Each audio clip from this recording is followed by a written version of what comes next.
and that is not an aspirational thing. And you know, you might see a lot of support for your MRCP, for PACEs, you've got courses, you've got question banks, you've got textbooks, but there is very little information out there for the IMT interview. And so given the success we've had at the ST4 level, we thought we were well placed to try and translate some of that to the IMT level. But the thing that's more important that I want to emphasize is on the right side of the screen.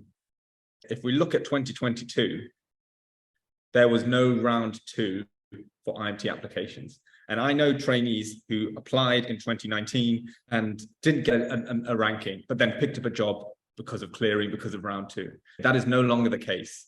That competition of applications has increased. And you might think, oh, because of COVID, the numbers would have gotten worse, the number of gaps would have increased, whatever. That is not the case. You know, even though we've switched to IMT, which arguably may be a less attractive training program, the numbers and the competition for IMT is more intense than ever. I just went through all the IMT data for the last 4 years. And again, so on the graph on the left here, you've got number of applications and those that are shortlisted. So I know lots of people are worried and do get worried about whether they'll get an interview.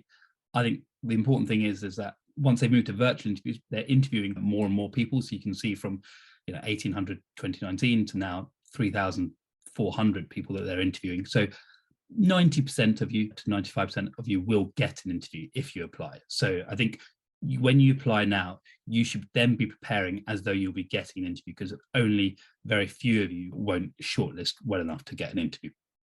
But I think the important thing to appreciate is that actually the number of applications has risen dramatically and is rising each year. So IMT is becoming more and more attractive. So from 2,000 people applying in 2019 to 4,000 people applying last year. And if you look at the number of jobs, which is a grey column, that has not changed. So that means you've now got 2,000, where you've had 2,000 people trying to go for 1,500 jobs.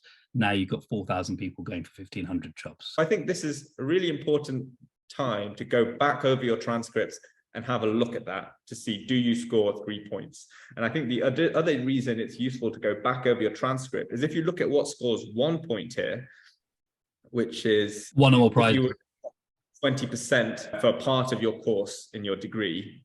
So if you were top 20% in any of the years, or any of the parts of your course, you can claim a point here. And again, something which many of you may have sort of discarded and blocked from your memory, but I think it's really worth digging through your transcript in detail to see, is there a section where you're in the top 20% or are you overall in the top 18%? Now, the 3 out of 3 points given to individuals who are in the top 18% of their year for their primary medical degree. Okay, so that means each of you would have done an MD, an MBBS, MD, CHB, whatever that degree is. Do you know where you ranked in that? I think this is a really important time to go back over your transcripts and have a look at that to see, do you score 3 points? And I think the other reason it's useful to go back over your transcript is if you look at what scores 1 point here, which is 1 or more prize, 20% for part of your course in your degree. So if you were top 20% in any of the years, or any of the parts of your course, you can claim a point here. And again, something which many of you may have sort of discarded and blocked from your memory, but I think it's really worth digging through your transcript in detail to see, is there a section where you're in the top 20% or are you overall in the top 18%? I've found that the easiest way to get this sort of evidence is to draft the letter, which includes this language here, and send it on to your program director or tutor or whoever you set that process up with. It's got to be a local tutor here, it says, so that they just need to add their e-signature to it. And that means the letter that you send to your tutor should say, Dr. X, Dr. Nikhil Alawalia, designed a teaching program which lasted between January and June of 2021, and he did a great job at it. That is enough for you to have the letter. So those 2 sentences. But, if your local tutor, if you email them and ask, can you give me a letter of proof that I did this teaching program, they may just reply with, John contributed to the bedside training program and did very well. And that will not count because you need to have enough proof there. If your trust offers training in medical education as a 1-day program, if you have a Teach the Teachers course available in the next week or 2 that you could potentially sign up to, some of this may even be virtual. Can you prove that and seek that demonstration within the next two weeks. The fun thing is the actual developing a clinical teacher or teaching observation form. Just use it. It's actually a very easy tool to use, and it forgoes the need to actually have a lot of the other things. They make it quite difficult otherwise. So just use that form, and that will help you a lot. That's probably what I would do. I'd say, look, here's the letter and here's the timetable. Would you mind countersigning this if you're happy that you agree with this? And that's the evidence of feedback. And they can also do the feedback on the developing the clinical teacher forms. If you're emailing them once, twice to try and do this sort of stuff and they're just not replying, it may well be worth your effort to just go to the endoscopy unit, to go to the cath lab, to go to the coffee room, wherever they are, and just take the documents to them to sign manually. And I appreciate it's crap because you shouldn't take that work, but it is what it is for now. You need the evidence right now, sort of in the next week or two. So do whatever it takes, whether that means emailing their secretary to put it in front of their nose, or to take it yourself and just say, can you countersign this document right here? You don't have to work in silos, and you definitely should not work in silos. Like, you can all benefit from QI. You can all benefit from teaching. I remember for teaching, I did a teaching session with, I think, 5 other IMT, CMTs at the time.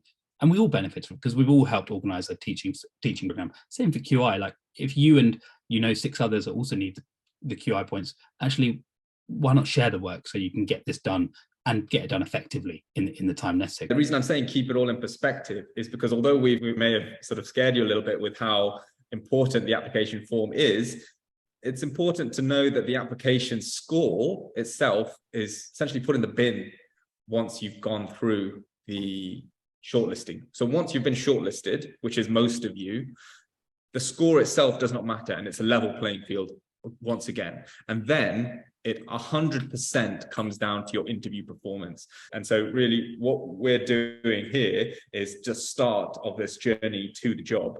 So for people who sign up to one of these preparation packages, we've got Instagram live sessions, one-to-one sessions there, or sort of small group sessions there, where we can dig into each of the individual problems you're having with your application or questions you may have into a lot more detail. Unfortunately, the IMT interviews start pretty soon after Christmas and New Year, and that's unfortunate. That may mean doing preparations in December. What we mean by preparations is we've got on our website clinical knowledge update videos, which means we talk about the common topics that come up, like pulmonary embolus, heart attack, heart failure, GI bleed, in a way that the information is structured to the amount and degree that you need for your IMT interview. And then we've got, for the first time this year, an IMT interview course where we go through that technique, that process of how to improve your individual application and how to present yourself at interview, and go through the technique, and also have a mock circuit with each interview.